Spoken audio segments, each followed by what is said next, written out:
Salam alaikum, mes chers élèves de la troisième année. Avec vous, comme d'habitude, votre prof, Madame Hana.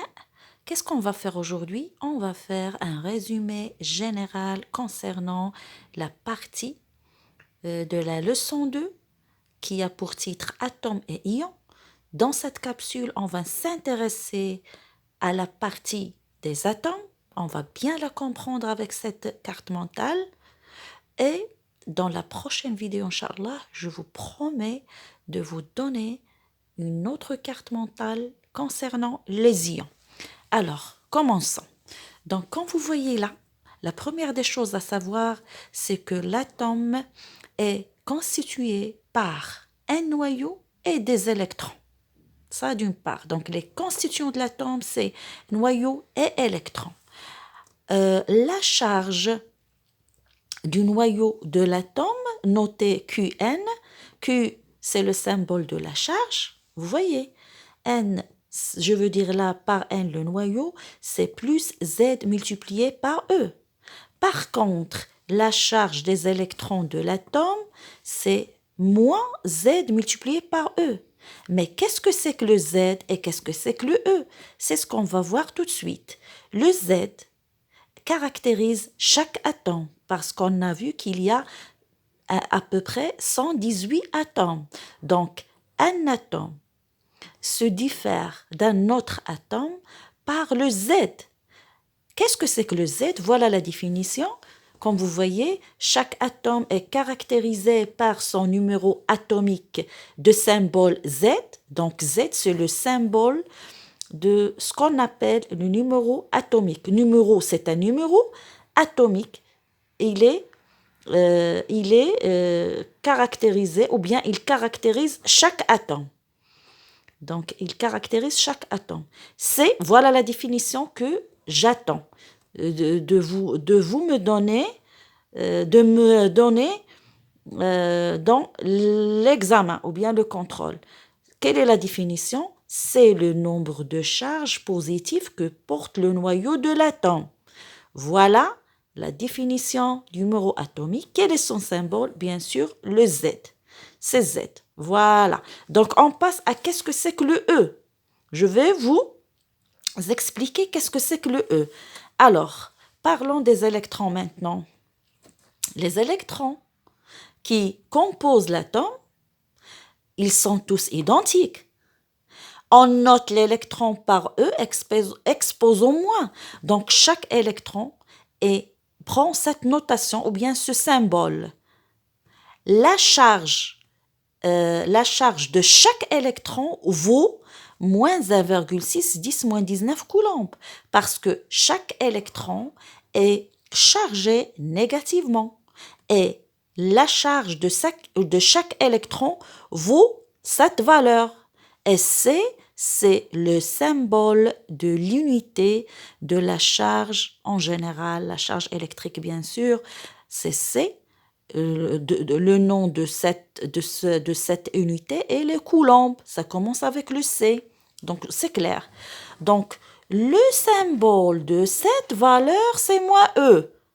Donc, je répète, la charge de chaque électron vaut moins 1,6 10 moins 19 coulombs. Bien sûr, elle est chargée négativement. D'ailleurs, dans son symbole, il y a un moins pour se rappeler toujours qu'il est chargé négativement, chaque électron. Cette valeur, il a pour symbole moins E, c'est-à-dire on peut écrire tout simplement moins E égale cette valeur. Voilà. On peut l'écrire et on peut simplifier avec les moins qui sont à gauche et à droite, voilà, et on va trouver que E égale 1,6 10 moins 19 coulombs. Donc c'est une charge, E c'est une charge appelée la charge élémentaire, bien sûr charge électrique, élémentaire. Pourquoi élémentaire? C'est-à-dire c'est la plus petite charge qui existe que peut porter une particule. C'est la plus petite charge, bien sûr positive. Donc, E égale 1,6 10 moins 19 coulombs. Donc, le E s'appelle la charge électrique élémentaire. Voilà son symbole et voilà sa valeur. Donc, on a bien compris qu'est-ce que c'est que le Z et qu'est-ce que c'est que le E. On continue. Puisque l'atome, c'est le noyau plus les électrons, bien sûr, la charge de l'atome, c'est la charge de son noyau plus la charge de ses électrons. D'accord? Je vais remplacer Q noyau par ça et Q des électrons par ça. Qu'est-ce que je vais trouver? Deux opposés, plus ZE et l'opposé de moins ZE. Donc, mathématiquement, ça égale à 0. Donc, Q de l'atome, quel que soit l'atome, sa charge totale égale à 0. Donc, on dit que l'atome est électriquement neutre. Pourquoi? Parce que sa charge totale est nulle. Donc, je vais passer à autre chose. Comme vous voyez, je passe à là, puis je vais finir avec ce schéma-là. Pour vous dire, pour le numéro atomique, il représente aussi le nombre des électrons de l'atome. Il représente, je ne dis pas que c'est la définition, voilà la définition. Mais en tant qu'atome, c'est-à-dire tant qu'on travaille avec un atome, n'ayez pas peur. Donc, le numéro atomique représente aussi le nombre des électrons de l'atome. Pourquoi? Parce que l'atome est électriquement neutre. Donc, il représente, je donne un exemple. Par exemple, si je trouve dans le tableau de Mendeleev que je vous ai montré en classe, le numéro atomique de l'atome de carbone, c'est Z égale à 6. Ça veut dire il y a 6 charges positives dans le noyau de l'atome de carbone. C'est ça. Automatiquement, il faut penser à ça. À quoi? Qu'il y a 6 électrons qui, si je veux dire, qui gravitent autour de ce noyau qui est, ou bien qui porte 6 charges positives. Voilà, le message, je pense, c'est clair, c'est très clair. Donc, il faut toujours travailler avec ça. Donc, pour finir, pensez toujours en faisant les exercices, en travaillant avec les atomes. Tant que tu travailles avec un atome, mon cher élève, tu peux faire ce schéma. Il y a 3 cercles, le premier, le deuxième et le troisième. À l'intérieur, je vais écrire plus ZE dans le premier cercle. Le deuxième cercle, moins ZE, et le troisième cercle, c'est 0. C'est quoi le plus ZE? C'est la charge de noyau de cet atome, quel que soit un atome du numéro atomique Z. Moins ZE, c'est la charge des électrons, et bien sûr, quel que soit l'atome, sa charge totale égale à 0. Donc voilà, avec cette carte mentale très modeste, on peut bien comprendre ce que c'est que, voilà, tout ce qui concerne l'atome. Je vais la poster, Inch'Allah, dans notre groupe Facebook. Donc, passons à quelques exercices tout de suite, ou bien à quelques questions qui peuvent être le sujet de notre contrôle, Inch'Allah, qu'on va faire prochainement. Donc, la question 1, les données, le numéro atomique. Donc, je vais prendre un autre stylo. Voilà. Voilà. Donc, le numéro atomique de l'atome de cuivre est 29. Toute cette phrase, ça veut dire quoi? Z égale à 29. Voilà, j'écris tout de suite les données. Il faut toujours dégager les données. Avant de répondre, il faut bien sûr, avec une autre couleur, dégager les données. Donc, voilà. Qu'est-ce que je veux dire là? Voilà les questions. Donc, quel est le symbole de l'atome de cuivre? Bien sûr, c'est le C majuscule et le U minuscule. La charge de son noyau, de ses électrons et de l'atome, la charge électrique. Donc, je vais dessiner le schéma que je vous ai montré. Donc, plus ZE, qu'est-ce qu'on a dit? Moins ZE et 0. C'est ça. Donc, j'ai tracé le schéma et je vais remplacer Z par 29. Donc là, j'ai plus 29E, moins 29E et bien sûr 0. Donc, je vais faire un copier-coller. Donc, Q de noyau, toujours à l'intérieur, il y a le noyau. Donc, c'est plus 29E. Q des électrons, c'est moins 29. Moins 29E. Bien sûr, de l'atome, c'est 0, c'est automatique. Je passe à la deuxième question. Voilà. Donc, on a comme données Q du noyau de l'atome de fer est plus 26E. Quel est le symbole d'abord de l'atome de fer? C'est On a vu F majuscule et E minuscule. Donc, quand je passe à la recherche des charges, je trace mon schéma. Plus ZE, moins ZE, et enfin 0. D'accord? Donc, qu'est-ce que j'ai moi? J'ai la charge du noyau, c'est-à-dire QN. J'ai plus 26E. D'accord? Donc, je vais simplifier plus ou moins le E avec le E, le plus avec le plus. Qu'est-ce qu'il reste? Z égale à 26. Donc, le numéro atomique, c'est Z, c'est un numéro.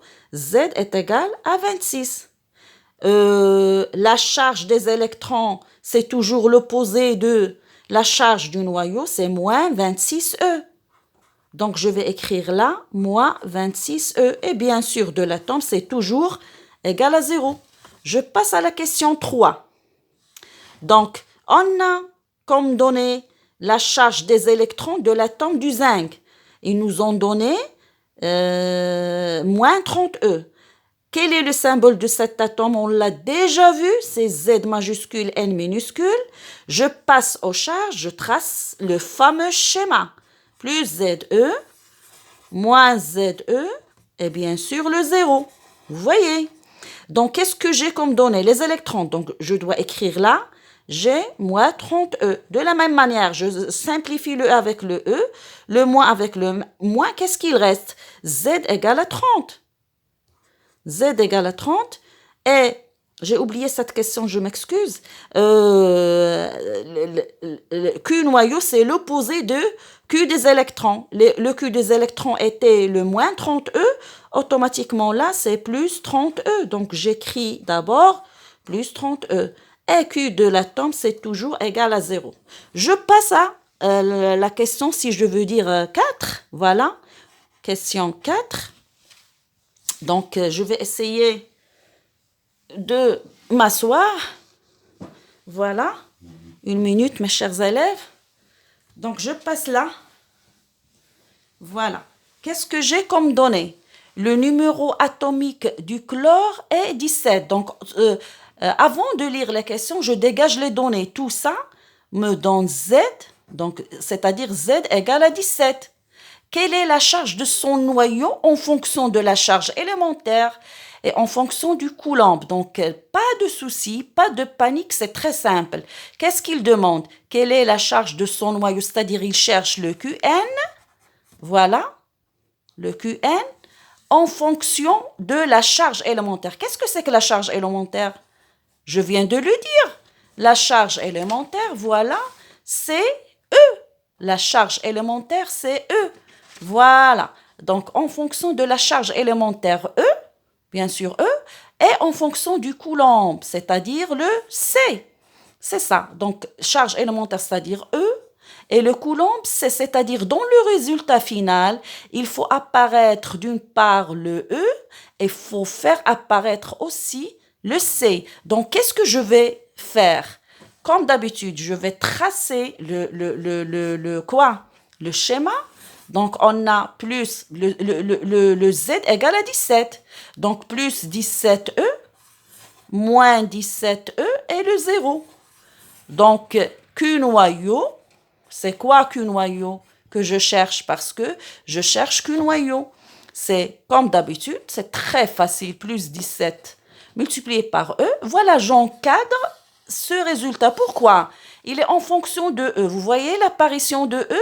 Donc, E, c'est la charge élémentaire. Donc, j'ai répondu à la première partie de quoi? De cette question. Maintenant, je vais passer à la deuxième partie. Qu'est-ce que je vais faire? Je vais réécrire QN égale plus 17. Il faut faire apparaître le 17. Le plus, je m'excuse. Ou bien le moins. Si je travaillais par exemple avec les électrons, je vais faire un moins. Donc il faut toujours faire apparaître le signe. Puisque je travaille avec un noyau, c'est le plus comme vous voyez. S'il y avait un moins, il fallait faire le moins. Donc 17, c'est quoi ça? C'est multiplié et je vais remplacer quoi? Le E par A. Je vais écrire là, j'ai pas d'espace, donc je vais écrire 1,6 10 moins 19 coulombs. Parce que qu'est-ce que j'ai dit? J'ai dit que E, c'est 1,6, 10 moins 19 coulombs. Donc voilà. Qu'est-ce que je vais faire après? Je vais prendre une autre couleur pour bien expliquer les choses. Voilà. Donc après, qu'est-ce qu'on va faire? On va prendre la calculatrice et écrire QN égale plus, comme d'habitude, et je vais calculer avec la calculatrice ça. Le 17 multiplié par 1,6. Laissez toujours 10 à la puissance moins 19 tranquille. Ne touchez pas à 10 à la puissance moins 19. Donc 17 fois 1,6, je pense que c'est 27,2. Qu'est-ce qu'il reste? Multiplié par 10 à la puissance moins 19 coulombs. Voilà le résultat final. Comme vous voyez, il y a l'apparition de C. Donc, on a calculé la charge du noyau en fonction du coulomb et en fonction de quoi? De la charge élémentaire. Donc, je pense que c'est très, très clair. Si vous avez bien compris, vous me laissez un commentaire pour confirmer que vous avez bien compris cette partie. Et je vous laisse, mes chers élèves, et à la prochaine.